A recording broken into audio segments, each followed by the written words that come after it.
Shea Langeliers brought the boom. Lawrence Butler brought the dagger. Tonight on Locked On A's.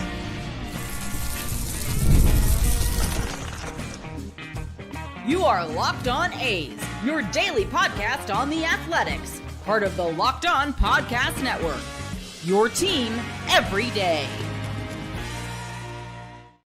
Welcome to the Locked On A's podcast, part of the Locked On Podcast Network, your team every day. I am your host, Booney, one name, all passion. Thank you for making Locked On A's your first listen of the day. I'm from the Bay Area, and I've been a diehard A's fan since '81.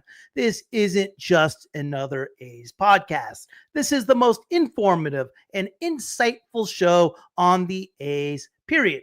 We cover the A's every single day, breaking down games, delivering the latest team news, and giving you deep, thoughtful analysis you will not find anywhere else. If it's happening in Sacramento or in Vegas, we have got you covered. We are free and available wherever you get your podcast, including YouTube. And please hit that subscribe button wherever you are following the show.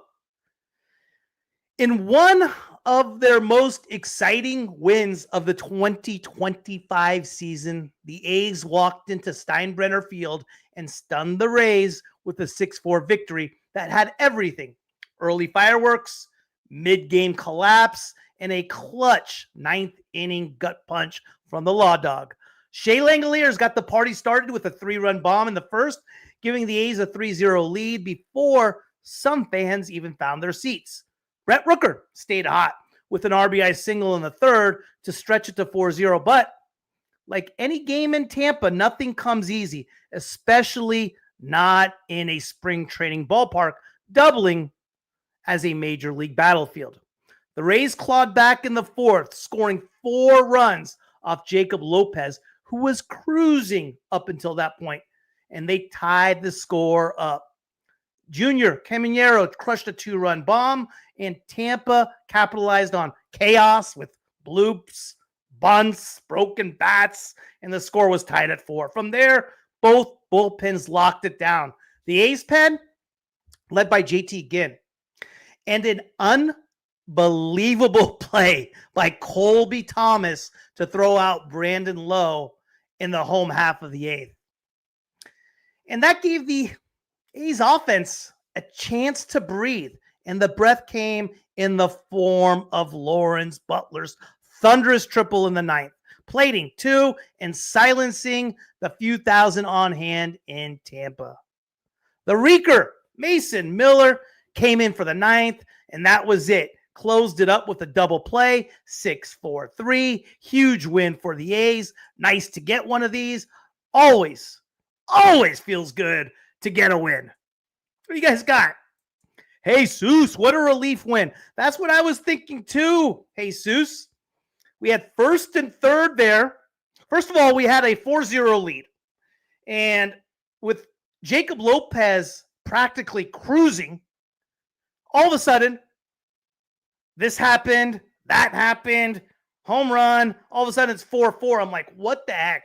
Then in the 8th, first and third, no outs. And we almost blow it. I don't know what they were doing with Denzel Clark bunting there. I didn't like that. If he's not good enough, if you can't have a batter that's good enough to drive a run home with no outs in the 9th, first and third, he shouldn't be hitting. Mark, what's up, bud? NorCal native, now Tampa local. Seeing 3 to 4 A's games a year in person is tough, but wins like tonight are so much fun. Roller coaster of emotions, but I love this energy going into the second half.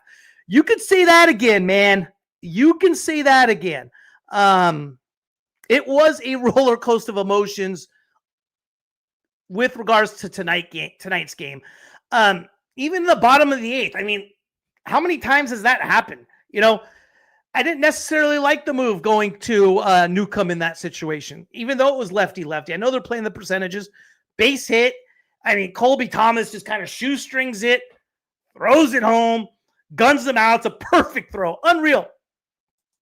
What's up, Saifon? When Geloff is back. This offense is going to be legit. We just have to pitch. Yeah, but you know what though, Siphon? You got to remember who he is replacing. Luis Urias hasn't been no joke either, man. Luis Urias has pitched in just fine. He's got us the hits when we needed. He was 1 for 4 tonight, but that was a huge hit he had in the ninth, man. Luis Urias has been good. Kosher Dave, how are you, buddy?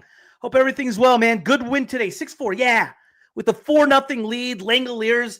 Langeliers, for as good as he looked, right, to start the game, had the 3-run bomb, really had some problems. Next time up, he had first and third, grounded in a double play. Next time after that, he had bases loaded. Couldn't get it done. So, Flea, I hope Geloff can be back, get back to 2023 form. I just want him to get back, man. He hasn't looked okay in Vegas. He's looked okay in Vegas. I thought he was going to come back this week with Shea. I think they need one more week out of Geloff in the minors. Bill, can't bunt with... Bill, I was just talking about that, man. Can't bunt with runners on first and third and no outs with the infield in. I didn't get that, man. You put Clark in really a bad position. 0-2. Guy's already struggling at the plate. I didn't get that. I didn't like that one bit. If he's not good enough, if you're saying if he's not good enough to hit with first and third, or you don't think you could count on him to hit with first and third, no outs, a runner to drive in that run, he shouldn't be batting. He shouldn't be batting. We didn't have much choice on the bench. I mean, we had Austin Wins and Urshela. I mean, at the same time, we didn't really have a center fielder either, Bill. I mean, who are we going to play? Schumann in center? So, but again, he is hitting. He should have just hit, right? I didn't understand the bunting either. And I didn't like the call going to Newcomb. I didn't care. I didn't care if it was lefty on lefty. My A's bias. What's up, bud? Baseball is strange. Even when we gave up 4 runs, I still felt like we got them. Well, you're not me, man. Then Ginn pitched amazing and Butler came in clutch. Good team win after Sevy comments. Yeah. Wasn't JT Ginn amazing tonight? I'm going to get that in the second segment. But JT Ginn was phenomenal. Phenomenal. Siphon trade Urias. They're going to trade him. They'll trade him. He's going to go at the break for sure, Siphon. He's a good veteran type of infielder. Think of like a Paul DeJong, right? That's kind of the comp with Urias at this stage in his career. We're not going to get a whole lot in return for him. You know, might get like a mid-tier prospect from a team, so not going to be too bad. Better than nothing.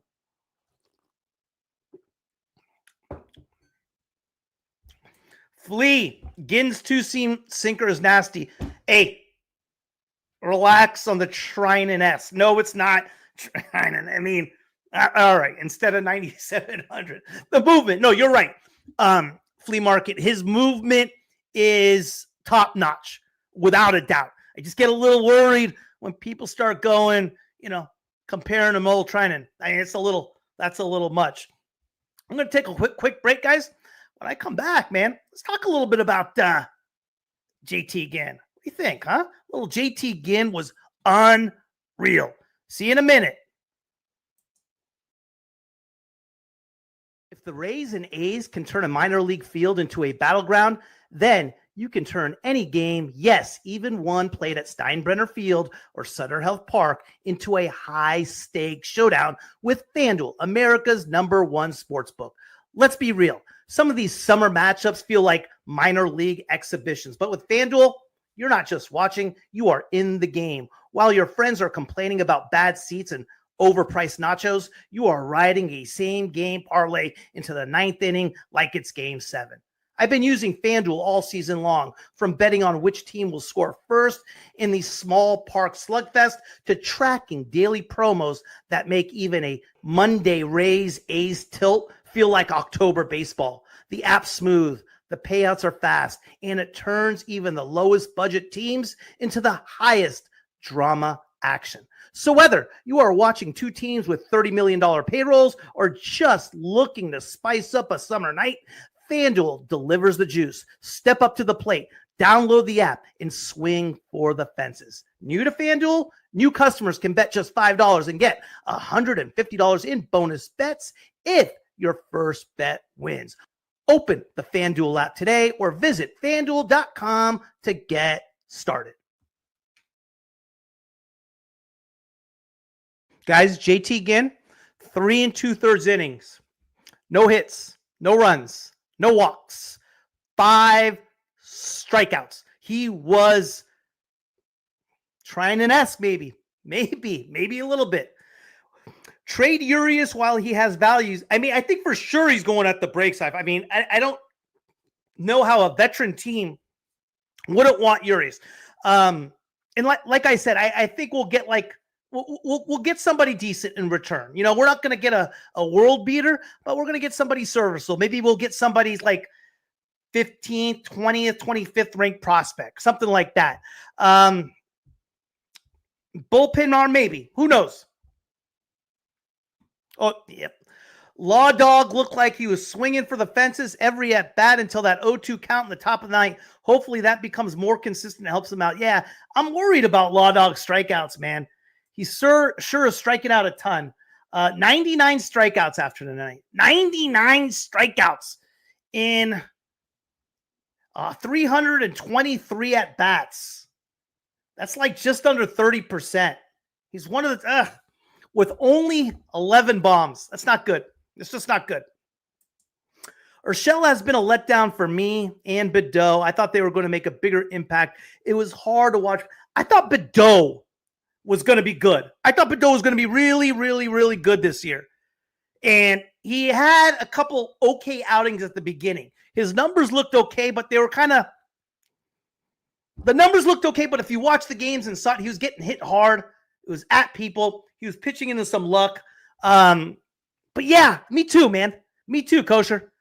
Real disappointed in Badeau and Urshela as well, man. Urshela has been what he was supposed to be, right? Urshela came in as an above average defensive third baseman. He's been that. I didn't expect him. He can't hit. Like literally can't hit. I mean, like really bad. So far this year, 111 at bats. No bombs. He's batting .225, OPS of 622. Really bad. 14 RBIs. No bombs. I don't know if he's hit a ball to the warning track this year. Off the top of my head, there's one hit. There's 2 hits I can remember him hitting. He hit a big double in Chicago against the White Sox and a big double in Colorado against the Rockies. That's all I remember. Bill, trade Jenny, Dallas, and Severino. Trade Jenny, Dallas, and Severino for a rosin bag. The rosin bag used. I don't think they're going to give up a new rosin bag though. But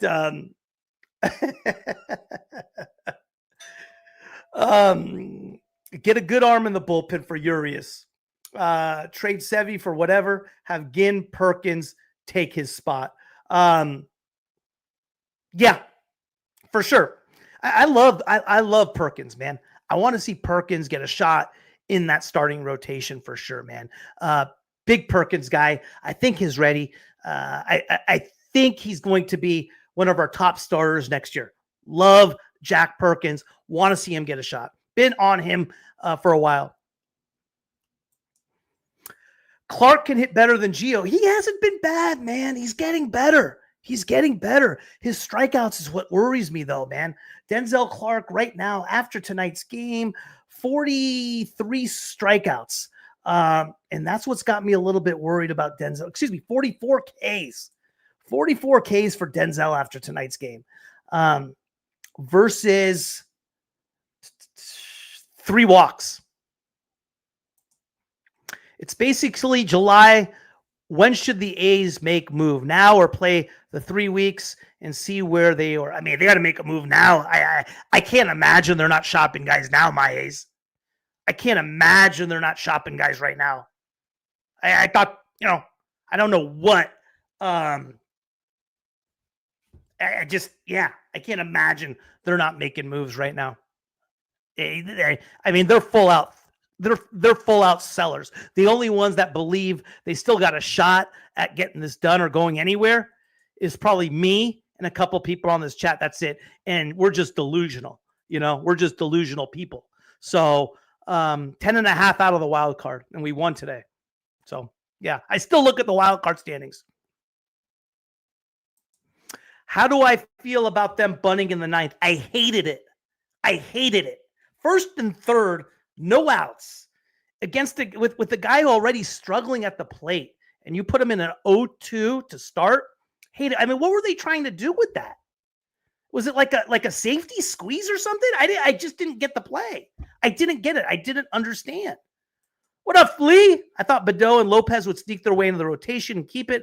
I was wrong about Badeau so far. Yeah, me too.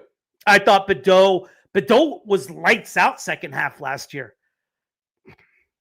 And he was pitching really good. It's a lot of swing and miss stuff. He was eating up innings.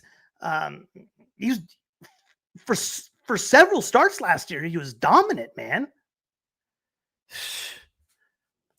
Andahar, Bamboo, what's up, bud? Oblique, right? That's the deal. Oblique. So we don't know. No, we don't know. It could be 3 weeks. It could be 2 months. This happens to Andahar every single year, man. Every single year. He's not looking that good unless he pitched on Sunday. He didn't pitch on Sunday, actually. He's not looking great, man. He had one outing in Double-A. He looked really good. Excuse me, in Low-A. In Low-A, Stockton, and then his second outing in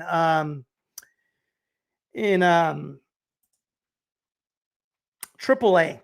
He had one outing, 2 1/3 innings, 1 hit, 2 runs, 1 earned, 2 walks, and a K. Not terrible, but nothing crazy either. Will they be able to salvage any value? Are you talking about Waldichuk, Bamboo? We don't know what he is yet. If you're talking about Waldichuk, right? A lot of those guys from Tommy John, they get stronger as time goes on. Jeffrey Springs is a real good example of that, right? It takes time. And I'm looking forward to Jeffrey Springs' start tomorrow to see how he looks, because Jeffrey Springs has looked really, really good. I'd say for the last 5 or 6 starts, he's looked amazing, man. Couldn't be more happy about what Jeffrey Springs has done. Against the, he wasn't bad against the Tigers. 5 hits, 5 innings, 3 earned, 3 runs. Against Cleveland, he was dominant. 7 1/3, 3 hits, 1 run, 6 Ks. Against the Astros, he didn't pitch against the Astros. Against the Royals, he looked great. 6 innings, 7 hits, 2 runs. If you want to take it back to the Angels series, 6 innings, 5 hits, 3 earned. Quality start after quality start, man. Jeffrey Springs has looked good. Even against the Orioles. You want to go even back to the Orioles? He didn't pitch. Okay. I see Perkins being a dominant pitcher once he gets more innings under his belt. I see. Yeah. I agree. Kosher Dave. I've been talking about Jack Perkins since the offseason, man. I am a huge Jack Perkins guy. It's one of the few rights I've actually gotten right. I was on so far. We'll see. But yeah, I love Jack Perkins, and I'm with you. I think he could be a frontline starter. He reminds me, and I've said it before on many times, he reminds me of a Kurt Schilling. He has that build. He has that attitude. He kind of competes. He really competes. Excuse me, not kind of. Once Geloff gets back, would you send down Urshela? Urshela can't go down. Urshela can't go down. He's a vet. He doesn't have any more options left. The only the time he went down, Bill, was just a rehab assignment. We didn't option him. It was just a rehab assignment because he was on the IL for a while.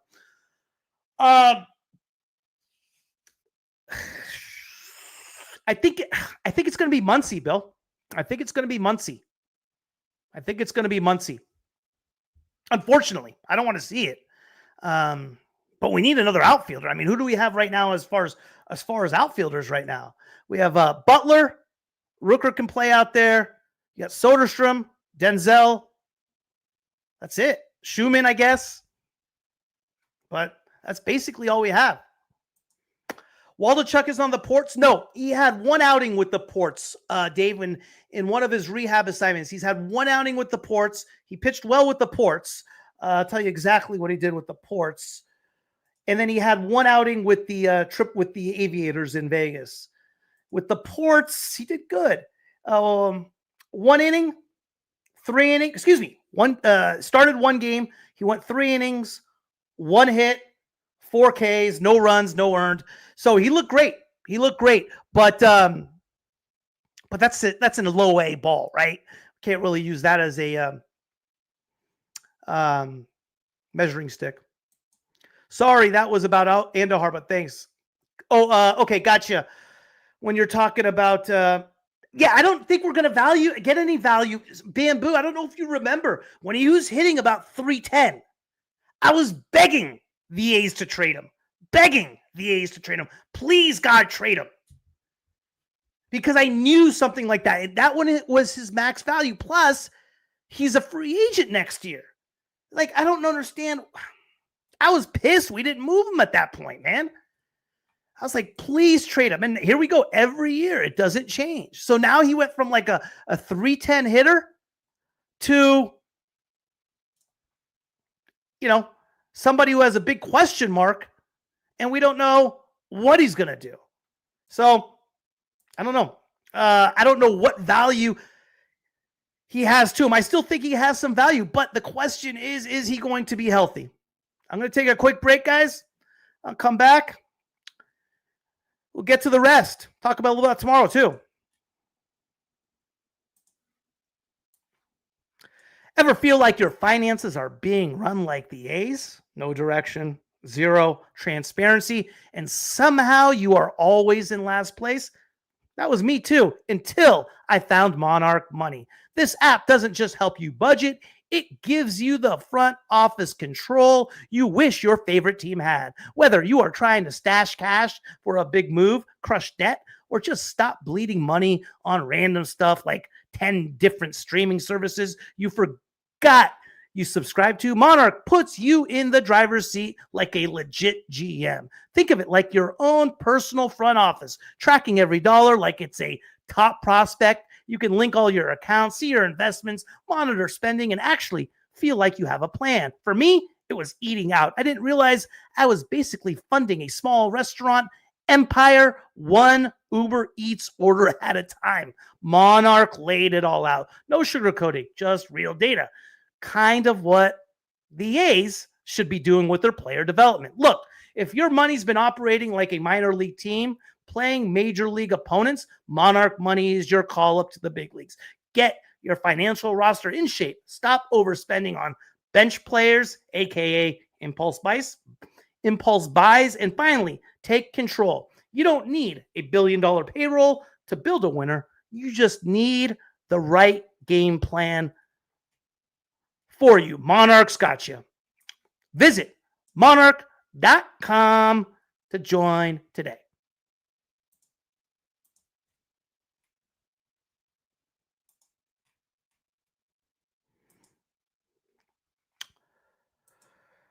Ooh, Is that Jeffrey Springs' first game back in Tampa? Yeah, we remember he was with them last year, and we just picked him up this year with the Joe Boyle trade. I don't know if you guys caught the episode earlier on today. I had the Locked On Tampa Bay Devil Rays host. He predicted the sweep for the Rays. I said my prediction was we would win today, we would win tomorrow, and we'll lose game 3. We're the worst game 3 team in the history of baseball in series. It's crazy. It's the craziest thing. Craziest thing I've ever seen. My A's. What's up, bud? Did you see A's Cast live cutoff Dave Stewart's interview with Towney when he started critiquing Sevy, saying he's never been a leader? I did not. No, man. I did not. They cut it off, huh? Dave Stewart don't give a you know what, man. He don't care. He don't care. I did not see that. That's crazy. I got to check that out. Did they say, yeah, they sent JJ back down today, Master Ball. JJ and McIver, they sent down, and they brought up Sterner and Colby. I was a little surprised at Sterner because it's not like Sterner's looked good in Vegas. Sterner's kind of struggled in Vegas, which is a little weird. Sterner in Vegas had 3 outings, 3 innings pitched, 4 hits, 3 runs, 3 earned, 2 walks, a K, ERA of 9. So I was a little surprised they brought up Sterner. Kosher. Yeah, I would hate to see Muncy get set down too, man. I like Muncy. And hey, listen, I could be wrong. I just don't know if you're going to bring up what you know what they might have to what they may do as well. They may waive Urshela because you got to remember they got to make room for Geloff. Geloff's on the 60 man right now, right? So they got to make room for Geloff. So what I think is going to happen, guys, I think this is going to happen. I think they're going to, when Geloff's ready, they're going to waive Urshela. Urshela hasn't been playing any. He's not making a ton of money, like $1.5 million. So when Geloff's ready, I think it's bye-bye Urshela. That's what I think is what happens. Yeah. So that's my bet. That's my bet. But hey, he plays with passion 100%. As long as they hold off from trading Muncy to the Dodgers, stop it, Bamboo, man. Stop it. If any team is dumb enough to swamp, I think Severino's going to go, Bill. I think Severino's going to go. I think right now the discussion is if the A's will pick up any of his salary, right? Because Severino's not cheap, man. Gets $22 million due next year, and then he has a player option the year out in 2027. And you know he's not signing out of that. But I do think there's going to be a lot of teams that are going to want Severino. He has that experience. He's been there. He's had his great outings too, right? And they could always make and justify, hey, the minor league park, never comfortable in Oakland, etc. So sweep. Wouldn't it be funny if the A's swept? That would be huge for the A's. Yeah. I mean, the whole thing though with the A's though is every time you get some hope, they'll let you down. So who knows? Yep, he was going to say let Urshela go. I think that's what's going to happen, Bamboo. I can't imagine that not happening. You got to open up a roster spot for Geloff, right? There was one roster spot open, and that got taken by Colby Thomas. So that's what kind of made that interesting. Was Colby on the 40-man to start? No, he was not. You're in favor of bye-bye Urshela. I thought JJ Bleday was going to crush this season. Stop. Johnny. I thought JJ Bleday had the potential. Man. I'm not kidding when I say this. And you guys are going to think I'm nuts. Going into the year, I thought JJ Bleday had the potential. You got to remember, when you were a prospect like Bleday, which he was, the number 4 overall pick, and crushed that at Vanderbilt and is hitting, exactly where he needs to be with regard to age, 27 years old, right in his prime. I thought this year was it. I really thought, I'm embarrassed to say it, but I'm going to say it anyway. I thought Bleday was going to be like the 325, like 32 bombs, 112 RBIs. Yeah. How'd that work out? How's that prediction, guy? How's that prediction, old Booney? My A's bias. Go to A's Cast Live today. Minute 55:45. Stewart starts talking about Sevy. Minute 57:3. Screen goes black. And Towney asks what happened. Ha. The A's trying to protect that trade value at all costs. Yeah. Hey, good call by the A's. Hey, maybe they finally did something right. Ginn looking good in that middle relief spot, and he's got that swagger and confidence. Yeah. He's been a little inconsistent, Cage, right? Every time we think Ginn is going to turn that corner, he lets us down a little bit, right? He had a great outing against Houston, right? And he went 3 innings, 1 hit in game 1 of the outing against Houston. Then he comes back in game 4, goes an inning and 2/3, 2 hits, 2 runs, both earned, walked 1. He didn't pitch against the Guardians. And against the Tigers, he goes 2 innings, 4 hits, 2 runs, both earned. And then he shows us like an outing like today. And he looked unhittable. And that's how he looked against the Mets in his first start. He looked amazing. So I'm a little hesitant to get excited about anything. It seems like every time I get excited about it, it goes the opposite way.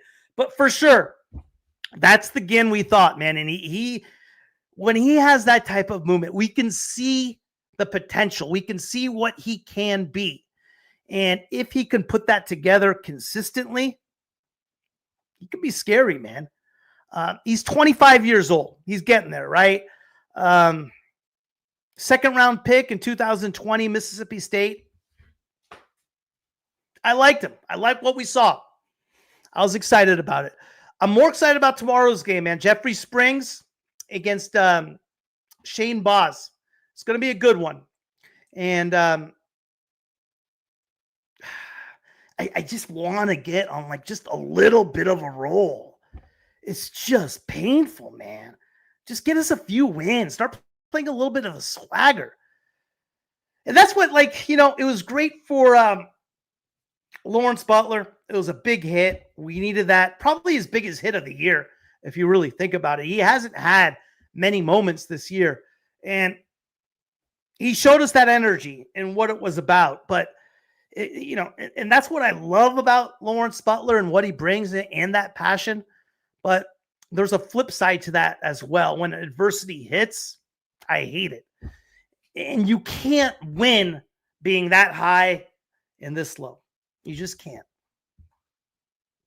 Just imagine if the A's would have won 6 of those games. Thanks, Bill. Yeah, no, I know. I've thought about that as well. Appreciate it, pal. Yeah, no, yeah, I know. I mean, there were so many winnable games in that stretch too. I'm thinking 2 in Toronto, 2 in San Francisco. Man, yeah. That losing spell worse than I can remember, period. Yeah.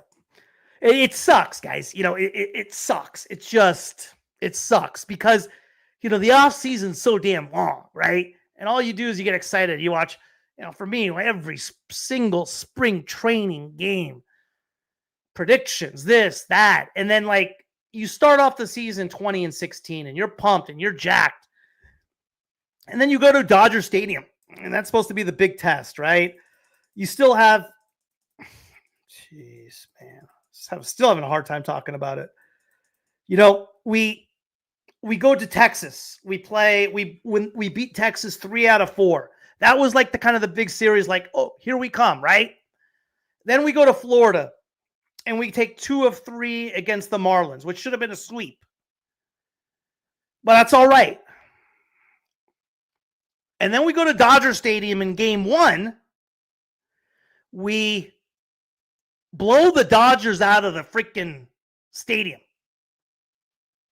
Game 2, Soderstrom hits a bomb.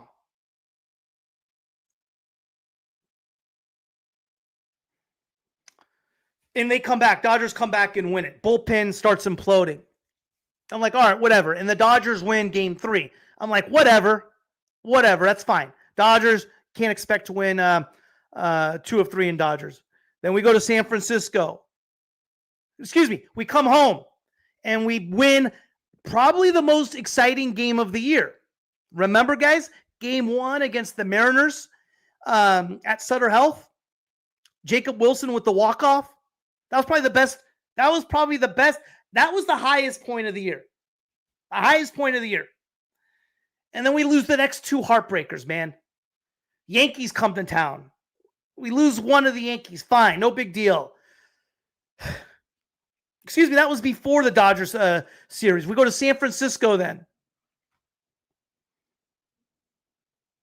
Blown out. Wilmer Flores hits 3 bombs. And then 1-0. We walk Yaz.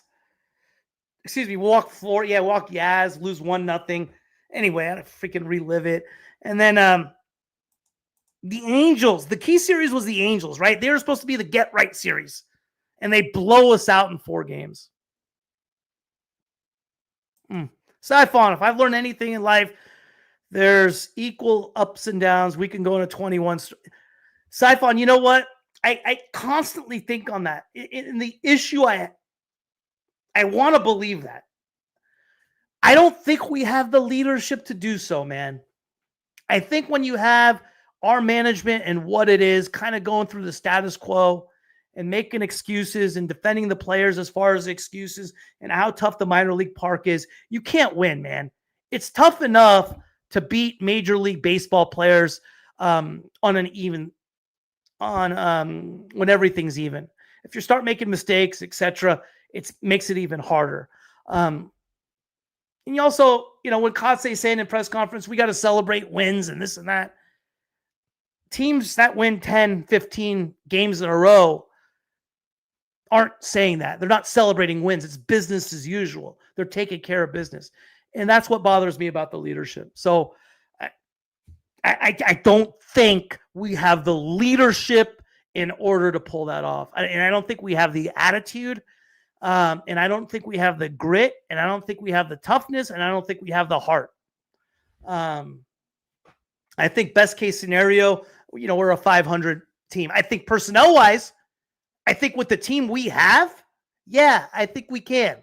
But it takes a lot to go on that stretch. So I'd love to believe that. My A's, it's 1 10-game streak to change your season. No, Angel A. I've been thinking it forever. The game that, and I said it at the time, I said the game against, I'll tell you right now, it was against the Astros. It was against the Astros. It was at home at Sutter Health Park. And I said it because remember, we just swept the Royals. Game 1 of the Astros, Kurtz walk-off bomb. I'm like, okay, here we go. Game 2, we faced Jason Alexander. Remember Jason Alexander, guys, who we waived? The Astros just brought him up because Lance McCullers was hurt, which was a break for us. And I said it at that time. I said, tonight is an elimination game. If we can't beat Jason Alexander, who we DFA'd 2 weeks ago, who had an 18 ERA when he pitched for the A's, if the Astros brought up that day, and we have won just 4 in a row, if we can't take care of business against him, that's it. That was the game for me where it was like, damn, man. Damn. That was brutal, man. That was brutal. And we come back and we split the series, fine. And then we take game 1 against the Guardians. And then we lose the next 2. And, it's been the same thing all year, man. I think we're a good team. I think we're better than what people think. It's just, I don't think we have the leadership. It's accountability, guys. Kurtz with those 2 walk-off bonds, yeah, will be the highlight. In the bat flips, the bat flip, yeah. I'm with you, man. That was awesome. 20-1. You have high hopes, brother. Yeah, that's going to be tough, man. Listen, I'm rooting for it. Hey, tonight's 1. Who knows? Who knows what happens, man? If the team can get to last year, the key in July and August, we played so loose. I don't know. Always consolation prizes. Willie has a chance at a batting title and Kurt's Rookie of the Year. Yeah, I mean, that is kind of cool. I mean, it's a good opportunity right now where Kurtz and Wilson can be 1-2 in Rookie of the Year voting, depending on which way it goes. And yeah, it'll be fun. My A's. The Alexander game was brutal. Yeah. If we win tomorrow, all Rays need to do to prevent a sweep is bring up Boyle and throw a no-hitter against us. Joe Boyle's been dealing, man. But they got their ace going on Wednesday. So we got to get tomorrow. They got Pepio. Not necessarily their ace, but he's pretty damn good.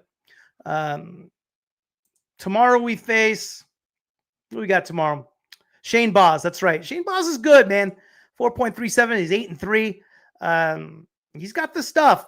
Last time out, he faced the Royals. 1-4-0. 8 innings. 3 hits. No runs. 9 Ks. His last time out. So, got our work cut out for us. 4:35. First pitch tomorrow, I believe, guys.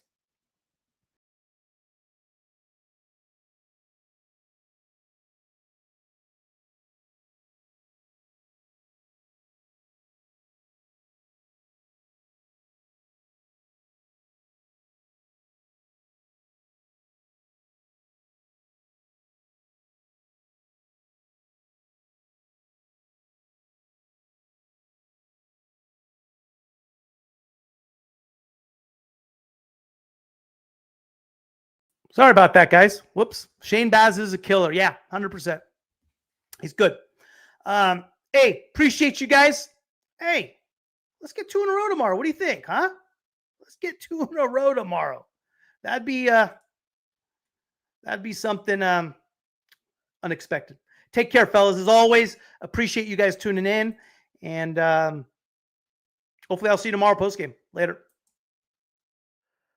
Thanks for making Locked On A's and Locked On Rays your first listen today, where budget ball meets playoff push, and we break it all down from minor league parks pretending to be big league stadiums.